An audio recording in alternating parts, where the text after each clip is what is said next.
wena umncutshelani i-feature Ngathi ngitshela iqiniso uBig Zulu wacela i-feature wathi nayi ingoma ngathi okay sharp soyishaya ingoma engikhuluma into engiyikhumbulayo soyishaya ingoma ngangingayelani kuBig Zulu lapha endlini konke sokwenza lezi zinto if nganginenkinga naye yabo shuthi yena into waba nenkinga kudala ngingazi mina so like wacela i-feature ngathi okay sizoyishaya I think kwaphela inyanga noma yini la kuthola ukuthi ubusy ubusy mfethu la kubhiza akuchaza omunye umuntu wazi ukuthi mayengekho phambi kwakho ushuthi mayekuthumela into manje uzoyenza manje yabo ngoba ushuthi yena ngokubona kwakho kwazi ukuthi uhleli akekho busy yabo ngabuya mangibuya mfethu ngibuya sengithi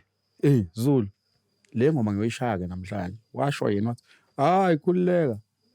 skuvu uthatha isikhathi eside sengifaka uKid X ngathi mina okay sharp ikhona ke ngikukhumbulayo yabona ke lokho sekusho phela kodwa ngiyaunderstand i-distract ubuye u-add izinto kuze kuzoba mnandi yabo lokho ukuthi ngathi uyabanda abantu bana ngikwazi ngabe ngiyacabanga ethi inkabi ngicela sishaye ingoma lana basethi mina uyabanda ubandapho awu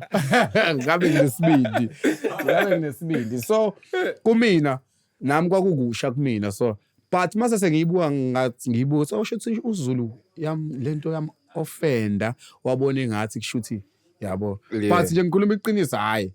yena mfethu ngangeke mfethu ngimgabhi feature ngimazi from Embryo wafika from la sasihlala khona yabo siyamazi nozawo shuthi yena wa expect ukuthi the time ecela i-feature ngirespond manje yabo kanti ngeke kwenzeke kanjalo. So there's another ilokhunja la omunye futhi khona okunye la okukhona la cause mfethu this is a song uDali from the looks of things la kule ngoma le nayi lelo khuzani le yakhe nani nansegoli iselokhuzana edladleni lakho Big Zulu le lesi studio seSuquest ngisisho ukuthi distract ukuthi leso ase reply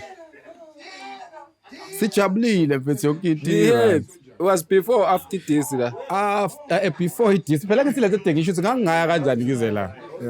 phela le ngoma the time isiphuma angithi wakufaka ngibe khona ngagcina ivesi engaliva abantu babebone le clip le bethi hey yabona sesilinde ivesi la Danikele wayikhiphe no KO emva kwama dis song